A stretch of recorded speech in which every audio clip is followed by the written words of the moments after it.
us. So now I have the pleasure to introduce our next speaker, Dr. Jose Perez. Dr. Perez comes to us from a company, and I'm not going to lie, I have a difficult time saying this, Exelexis. I keep trying, but I'm stumbling over it a little bit.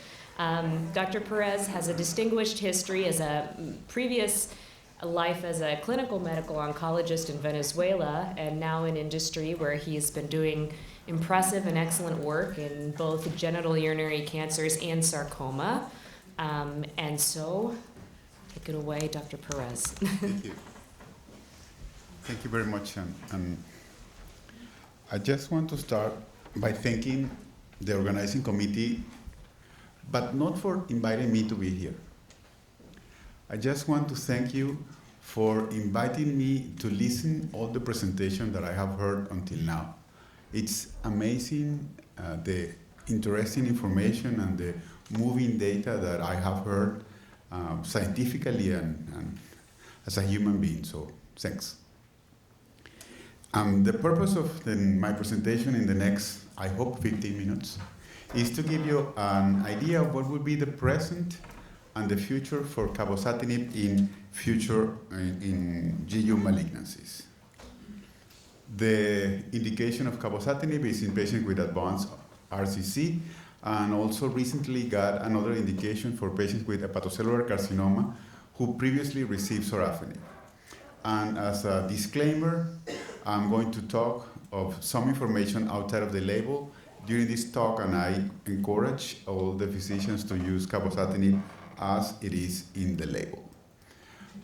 3 slides on basic science, but just to show that cabozantinib is a multiple kinase inhibitors that has the ability to inhibit several pathways, and most of them relates to some features that could reduce the growth of cancer, like angiogenesis, proliferation, survival of malignant cells, the ability to migrate and to invade and form metastases. There are other pathways like MET, AXL, and VEGF, and that combined leave the benefit that patients get when treated with cabozantinib. But not only the drug has rationale to believe that it could be useful in several cancers, but also in this era of where immunotherapy seems to be like part of the treatment of most of the malignancies, cabozantinib has the ability to interact with the immune system, and through the same pathways has the ability to make the environment like immune permissive, and through that way potentially increase the benefit of the ability to respond to immunotherapy, making a combination partner for patients with immunotherapy in cancer in general. The content of my talk will be cabozantinib in advanced RCC, that is the present, the current indication on cabozantinib in patients with advanced kidney cancer. And then I'm going to review some other diseases where cabozantinib have data, like urothelial malignancies, and in the end, some other studies that will include combination studies, additional RCC subtypes, and also studies in patients with prostate cancer. Let's begin with RCC. The trial that led to the approval by the regulatory agencies of cabozantinib in the first line was the CABOSON trial. It was a first-line randomized trial, open label, to patients with intermediate or poor risk disease that were randomized to receive either cabozantinib 60 milligrams daily as the starting dose, or sunitinib in the dose by the label of 50 milligrams daily, 4 weeks on, 4 weeks off. The primary endpoint of the trial was progression-free survival, and as secondary endpoint, the trial assessed overall survival, objective response rate, and safety of the drugs. The primary endpoint, as assessed by a blinded review committee, showed an improvement of progression-free survival of 8.6 months to cabozantinib and 5.3 months for sunitinib. And that difference was statistically significant. Both overall survival as well as objective response rate they didn't have a hypothesis in the design of the trial. And for that reason, it was not measured the statistical difference in these outcomes. If we look the overall survival, the hazard ratio was 0.8, and that means that it shows a trend in the improvement of overall survival. And the same with overall response rate, when we have almost twice of responses in cabozantinib patients compared to sunitinib. The safety of the drug reported grade 3 and 4 events in 68 out of 78 patients treated with cabozantinib. And if you look, the adverse events are expected for this type of medications. And we see hypertension, diarrhea, fatigue, and liver enzymes and hand-foot syndrome like common adverse events in this drug. If you compare the two drugs in the trial, the adverse event profile was comparable. At that point, that if we measure the percentage of patients who discontinue the drug in the trial because of adverse events, it was quite comparable, 21 and 22%. No overall difference in safety or efficacy were observed between older or younger patients. Meteor trial was the second trial, or if we are probably correct, would be the first trial that led to the first approval of cabozantinib in advanced RCC that were previously treated with an anti-angiogenic therapy. This was a phase 3 trial that recruited patients with kidney cancer, metastatic, that could have been treated with at least one VEGF inhibitor as part of the treatment. The patients were randomized to receive either cabozantinib, again at the starting dose of 60 milligrams, or everolimus 10 milligrams one day. Everolimus was considered the standard of care as a second-line therapy at the moment of the design of the trial. The primary endpoint was progression-free survival, and the secondary endpoints were overall response rate, overall survival, and those assessed by an independent committee as well. Looking the primary endpoint, we see the progression-free survival was 7.4 months for cabozantinib and 3.8 for everolimus, and that also was classified as a statistical significant benefit for cabozantinib treated patients. In this trial, based on the size of the trial with a larger sample size like in compared to cabozantinib trial, the comparison on overall survival in the intention to treat population of 650 patients showed an improvement in overall survival of between 21 months for cabozantinib and 16 months for everolimus. And if we look, the objective response rate also was statistically superior for cabozantinib treated patients. When we compare the safety of the two drugs of this trial, these are two different mechanism of action drugs, opposite to the other trial that were two VEGF TKIs. This is a VEGF TKI and an mTOR inhibitor. So if you look the adverse events that you would expect from a VEGF TKI, you see hypertension, fatigue, diarrhea being more common for cabozantinib in comparison to everolimus. And if you look, anemia and hyperglycemia and hypertriglyceridemia were higher for everolimus in comparison to cabozantinib. Again, if we look at the rate of treatment discontinuation because of adverse events between these two drugs was exactly 10% of the patients that were treated in the trial. The recommended daily dose of cabozantinib was 60 milligrams a day, and the adverse events were managed by dose reduction, initially to 40 and then to 20 milligrams if needed, and also through dose interruptions to control the adverse events. 20% of the patients were treated with 20 milligrams cabozantinib as the lower dose. And like in Cabozon, no differences between safety and efficacy were seen in older versus younger patients. That's the present. Let's move to another diseases. And there is one phase 1 trial that is currently ongoing by the NCI through the CTEP program that is enrolling patients with multiple GU malignancies, not limited to urothelial, but it will be an expansion cohort in RCC and also urothelial cancer. And this trial is exploring the treatment with cabozantinib plus nivolumab or cabozantinib plus nivolumab and ipilimumab. And the trial has assessed the combination using different doses of cabozantinib between 40 and 60 milligrams.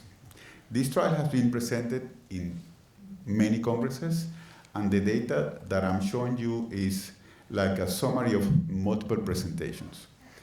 These are the plot that show the percentage of tumor reduction, and it shows not only the percentage of patients with partial and complete responses, but also the type of tumors. And we see that we have squamous cell carcinoma of the bladder and some other bladder and penile tumor that have achieved response with this combination.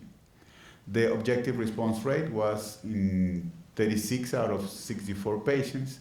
For the totality of the trial, 53.9% for patients with RCC and 38% for patients with naive urothelial cancer and 29% for patients with urothelial cancer that is refractory to checkpoint inhibition. If we look at the safety of the combination, we see that the grade 3 and 4 adverse events of the combination of cabo-nivo are here in this table, are 57% of the patients.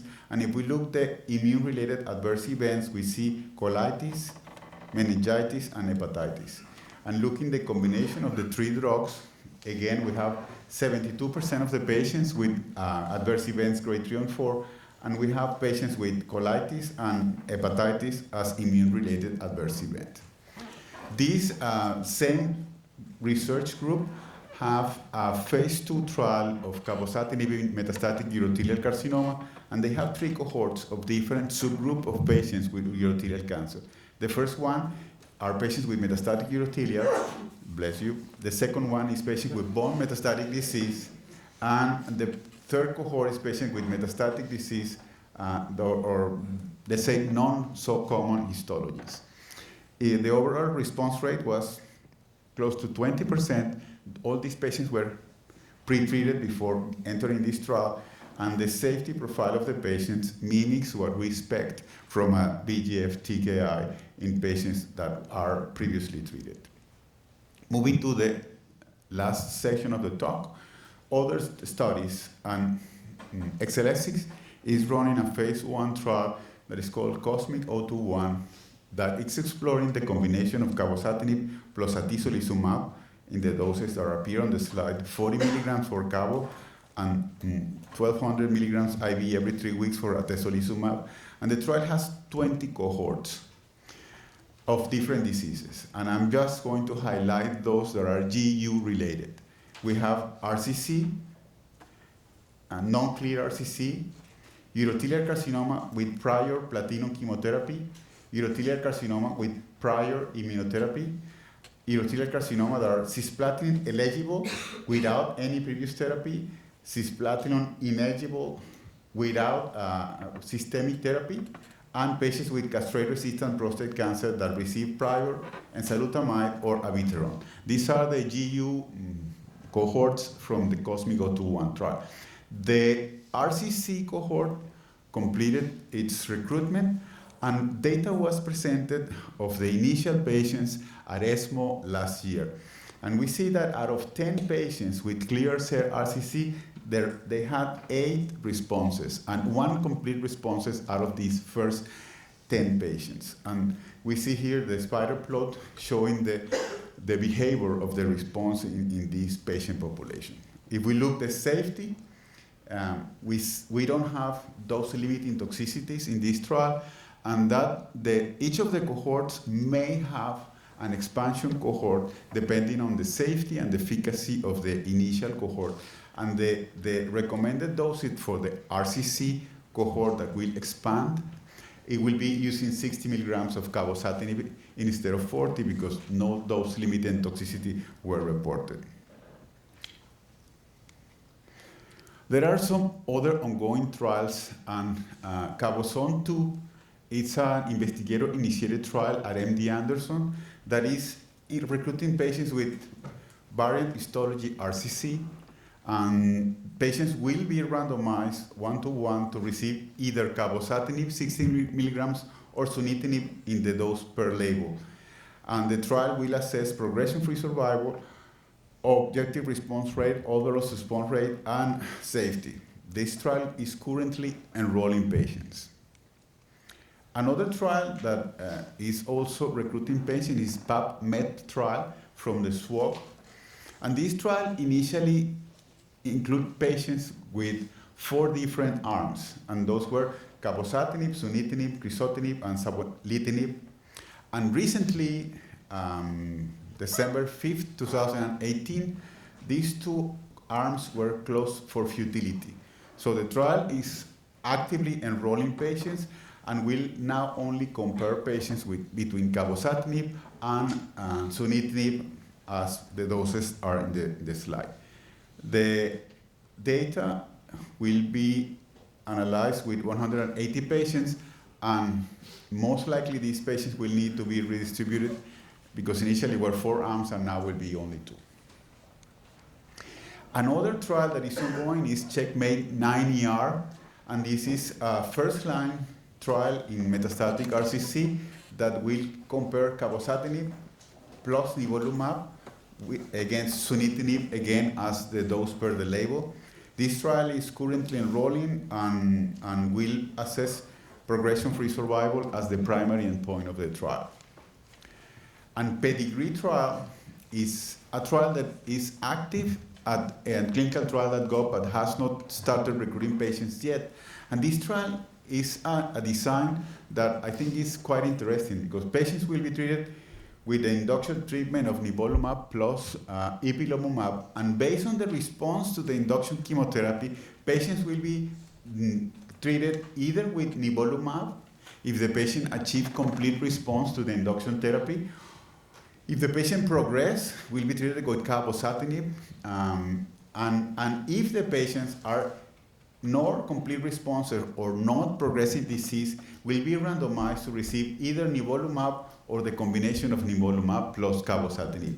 This trial will recruit more than 1,000 patients, and it's a different approach of designing trial, like depending on the response to the initial immunotherapy. This table has the trials that have been reported on patients with cabozantinib and prostate cancer, and the phase 3 trial that was COMET trial was negative in comparing survival between cabozantinib or prednisone in patients that were refractory to chemotherapy in metastatic prostate cancer. There are some other trials that have reported data. This one that explored combination of cabo plus docetaxel plus prednisone was updated at ASCO GU last week, showing that the combination provide better responses that cabo plus, that the chemotherapy plus prednisone alone, but the number of patients were small, like only 12 patients, and probably it will need to be discussed if this trial will move to a larger recruitment to explore the relevance of this combination. So, as a summary, discussed with you the presence of cabozantinib in RCC, a potential future in combination with immunotherapy in advanced RCC, and some other areas of urinary malignancies where the drug has been tested. Thank you very much.